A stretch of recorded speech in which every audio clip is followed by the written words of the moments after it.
Welcome students 12th standard ஸ்டூடெண்ட்ஸுக்கு பார்த்தீங்கன்னா first mid term exam ஒவ்வொரு டிஸ்ட்ரிக்டில் ஸ்டார்ட் ஆகிட்ருக்கும். இன்னும் ஒவ்வொரு டிஸ்ட்ரிக்டில் பார்த்தீங்கன்னா இதுக்கு மேலே தான் ஸ்டார்ட் பண்ணுவாங்க. மேக்ஸிமம் ஜூலை எண்டுக்குள்ளே வந்து உங்களுக்கு எல்லா ஃபஸ்ட்டு மிட் டேர்ம் எக்ஸாமும் முடிகிற மாதிரி தான் டைம் டேபிள் போட்டிருப்பாங்க. இந்த வீடியோவில் பார்த்தீங்கன்னா ப்ரீவியஸ் இயர் நடந்த ஃபஸ்ட்டு மிட் டேர்ம் எக்ஸாமுக்கான கொஷின் பேப்பர் பார்ப்போம். இது வந்து ஒரு டிஸ்ட்ரிக்டோட கொஷின் பேப்பர். நான் இந்த டிஸ்ட்ரிக்டோட கொஷின் பேப்பர் வந்து PDF லிங்காக டிஸ்கிரிப்ஷனில் கொடுக்குறேன், டவுன்லோட் பண்ணி பாருங்கள். மிட் டேர்ம் டெஸ்ட்டை பொறுத்த வரைக்கும் நமக்கு டிஸ்ட்ரிக்டாக தான் இருக்கும். சரிங்களா, மேக்ஸிமம் அவங்க வந்து இம்பார்ட்டன்ட் கொஷினாக தான் எடுப்பாங்க. உங்களுக்கு லெசன்ஸும் கம்மியாக தான் இருக்கும். நீங்கள் வந்து படிக்க ஆரம்பிச்சு ஒவ்வொரு லெசனாக கம்ப்ளீட் பண்ணிவிட்டு வந்துருங்க. சரிங்களா, அப்போ தான் நமக்கு கோட் எழுக்கி இப்போ நீங்கள் ஒரு மேக்ஸிமம் ஒரு டிஸ்ட்ரிக்டில் பார்த்தீங்கன்னா 2 லெசன் கொடுத்துருப்பாங்க, இல்லை 2.5 இல்லை 3 கூட கொடுத்துருக்கலாம். சரிங்களா, இந்த 3 நீங்கள் கம்ப்ளீட் பண்ணிட்டீங்கன்னா உங்களுக்கு கோட் எழுக்கி வந்து மேக்ஸிமம் 5 லெசன்ஸ் வரும். தமிழில் 5 தான் மேக்ஸிமம் 5 வரும். சரிங்களா, அப்போ நீங்கள் இந்த 3 லெசன் ஓரளவு தெளிவாக இருக்கலாம். அதனால் இந்த ஃபஸ்ட்டு மிட் டேர்ம் எக்ஸாமை சும்மா எழுதாமல் நல்லபடியாக படித்து நல்லபடியாக எழுதுங்க. இந்த கொஷின் பேப்பரில் இந்த கொஷின் பேட்டர்ன் 50 மார்க் பேட்டர்ன் எப்படி இருக்குது பார்த்துக்கோங்க. இந்த கொஷின் பேட்டர்ன் நிறைய கொஷின் பேப்பரில் நிறைய டிஸ்ட்ரிக்டில் இந்த மாதிரி கொஷின் பேட்டர்ன் தான் கேட்பாங்க. அதனால் இந்த கொஷின் பேப்பரை ஃபுல்லாக பாருங்கள். இதில் இருக்க கொஷின்ஸ் எல்லாமே important question, previous year public exam questions தான். அதேமாதிரி உங்களுக்கு பப்ளிக் எக்ஸாம் கொஷின் பேப்பர் கிடச்சிதுன்னா அந்த கொஷின் பேப்பரை வச்சு போன வருஷத்தில் என்னென்ன கொஷின் கேட்டிருக்காங்கன்னு நீங்கள் நோட் பண்ணி படித்தாலும், ஏன்னா ஃபஸ்ட்டு மிட் டேர்ம் எடுக்கிறப்ப அந்த ப்ரீவியஸ் இயர் கொஷின் பேப்பர்லேருந்து எடுக்கிறதுக்கான வாய்ப்புகள் நிறைய இருக்குது. சரிங்களா, இந்த வீடியோவில் இந்த கொஷின் பேப்பரில் இருக்கிறது இம்பார்ட்டன்ட் கொஷின்ஸ். வாங்க ஒவ்வொரு கொஷின்ஸாக பார்க்கலாம். மறக்காமல் நம்ம சேனல் சப்ஸ்கிரைப் பண்ணி வச்சுக்கோங்க, உங்களுக்கு ரொம்ப யூஸ்ஃபுல்லாக இருக்கும். ஓகே ஸ்டூடெண்ட்ஸ், 1 மார்க் பார்த்தீங்கன்னா 8 1 மார்க்ஸ் கொடுத்துருக்காங்க.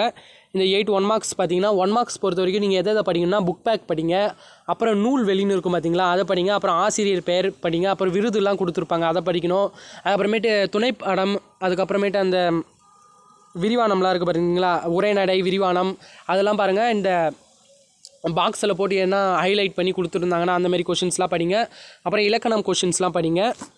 2 மார்க்ஸ் பொறுத்த வரைக்கும் கவிஞர் சிற்பி எவற்றை வியந்து பாட தமிழின் துணை வேண்டும் என்கிறார். இது வந்து இம்பார்ட்டன்ட் கொஷின், ஈஸியான கொஷின்ஸ் தான். நகரம் பட்டை தீட்டிய வெள்ளை வைரமாகிறது, இதுவும் ஒரு இம்பார்ட்டன்ட் கொஷின். புக்கில் தன்மனை, இதுவும் ஒரு இம்பார்ட்டன்ட் கொஷின். எதிர்பாராத நிகழ்வுகளை ஜலாலுத்தீன் ரூமி எவ்வாறு உருவகப்படுத்துகிறார். அணி இலக்கணத்தை மட்டுமே கூறும் இலக்கண நூல்கள். முன்னம் ஒரு நாள் பாண்டியரின் சங்க காலத்தில் கொலுவிருந்தா யார் யாரை பற்றி கூறியது. 2 மார்க்ஸ். அதுக்கப்புறம் 4 மார்க்ஸ் நமக்கு இருக்குது. 4 மார்க்ஸ் பொறுத்த வரைக்கும் சங்க பாடல்களில் ஒலிக்கோலம், இது வந்து அடிக்கடிக்கு ரிப்பீட்டர் ஆகிற கொஷின். ஏங்கொழினின் நாளத்து இருள் அகற்றும் எவ்வாறு இடம் சுட்டி பொருள் விளக்கம் தருக.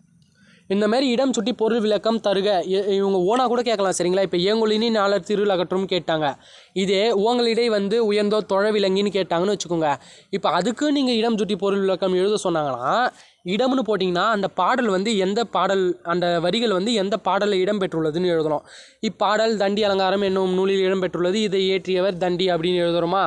அதுக்கப்புறம் பார்த்தீங்கன்னா ரெண்டாவது பார்த்தீங்கன்னா அந்த லைன்ஸோட எக்ஸ்ப்ளனேஷன் இருக்கணும். சரியா, இடம் பொருள் அந்த லைனோட பொருள் மட்டும் இருந்தால் போதும். அப்புறம் விளக்கம்னு போட்டு அந்த பாடல் பொருள் ஃபுல்லாக எழுதி வச்சுருவாங்க. சரிங்களா, வேறு எந்த பாடல் லைன் கேட்டாலும் நீங்கள் விட்டுட்டு வராமல் இந்தமாரி நீங்கள் எழுதுறதுக்கும் நீங்கள் பழகிக்கணும். சரிங்களா, வாடகை காலத்தில் கோவலர்கள், இது ஒரு ஈஸியான கொஷின் தான், ஆனால் இது இம்பார்ட்டன்ட் கொஷின். மழை வெள்ள பாதிப்பிலிருந்து காத்துக்கொள்ளும் முன்னெச்சரிக்கை நடவடிக்கைகள், ஈஸியாக நீங்கள் அட்டன் பண்ணிடலாம்.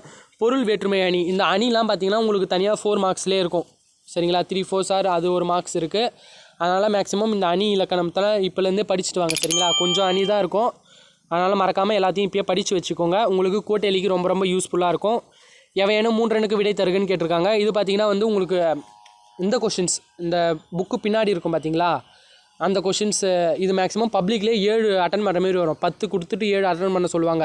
இந்த பகுபத உறுப்பு இலக்கணம், புணர்ச்சி விதிகள், அதுக்கப்புறம் பார்த்திங்கன்னா இந்த கலைச்சொல் அறிவோம், அதுக்கப்புறம் ஓமை தொடர்களை சொற்றொடர்கள் அமைத்து எழுதுக அதான் கேட்டிருக்காங்க. கிணற்று தவளை போல, அச்சான் இல்லாத தேர் போல, கிணற்று தவளை போல தான் அதுக்கு எப்படி எழுதலான்னு பார்த்தீங்கன்னா, அலைபேசியே சிலர் வாழ்க்கை என்று கிணற்று தவளை போல அறியாமையில் வாழ்கிறார்கள்னு எழுதலாம்.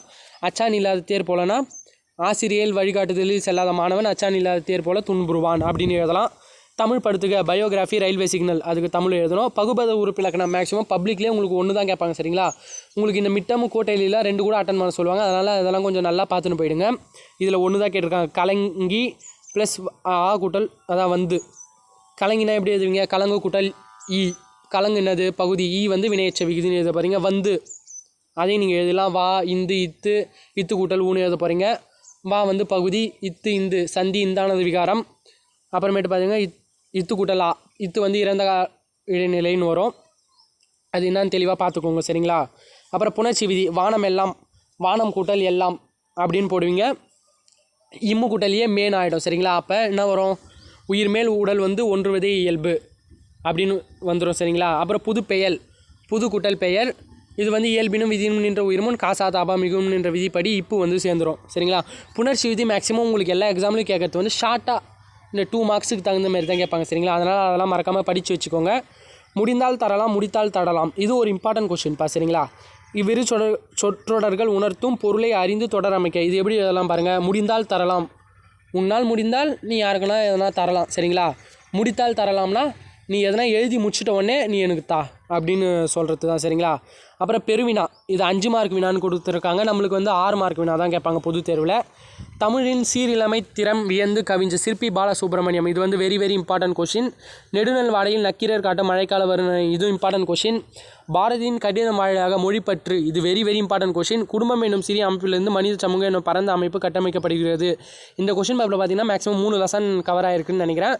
நீங்கள் எதனா டவுட் இருந்தால் கமெண்ட் பண்ணுங்கள், நான் உங்களுக்கு ஆன்சர் பண்ணுறேன். அதுக்கப்புறம் பார்த்தீங்கன்னா மனப்பாட பகுதிக்கு என்றைக்குமே மார்க்கு அதான் உங்களுக்கு எப்பயுமே பப்ளிக்கில் கூட 4+2 இதேமாரி தான் கேட்பாங்க. 1 திருக்குறள் கேட்பாங்க, அதுக்கப்புறம் வந்து பாட்டு கேட்பாங்க. உவங்களிடை வந்து உயர்ந்தோ தொழவிலங்கி இயங்குலின் ஆழத்து இருள் அகற்றும் ஆங்கவற்றுள் மின்னே தனியாழி வெங்கதிர் ஒன்று ஏனையது தண்ணீர் இல்லாத தமிழ்னு போட்டு தண்டின்னு எழுத பாருங்க. அரிது என முடியும் குறள், அந்த குறள் என்னென்னு பார்த்து உங்கள் புக்கில் படிச்சுக்கோங்க. இந்த கொஷின் பேப்பர் பாருங்கள், ஈஸியாக இருக்குது. மேக்ஸிமம் நீங்கள் தமிழ்லாம் இப்போயே நீங்கள் கவர் பண்ணிட்டீங்கன்னா உங்களுக்கு எக்ஸாம் அன்றைக்கி ரொம்ப ஈஸியாக இருக்கும். அப்புறம் மற்ற சப்ஜெக்ட் படிக்கவும் நம்மளுக்கு டைம் இருக்கும் சரிங்களா. அதனால் தமிழ்னு ஈஸியாக விடாமல் நல்லபடியாக படிங்க. ஓகே ஸ்டூடெண்ட்ஸ், உங்களுக்கு என்ன டவுட் இருந்தால் கமெண்ட் பண்ணுங்கள். மறக்காமல் நம்ம டெலகிராம் குரூப்பில் ஜாயின் பண்ணிக்கோங்க. இந்த கொஷின் பேப்பர் எல்லாமே நான் அதுலேயும் கொடுக்குறேன் சரிங்களா. உங்களுக்கு எதனா ஆன்சர்ஸ் வேணுனாலும் சொல்லுங்கள், எல்லாத்தையும் கொடுக்குறேன். Okay students, thank you.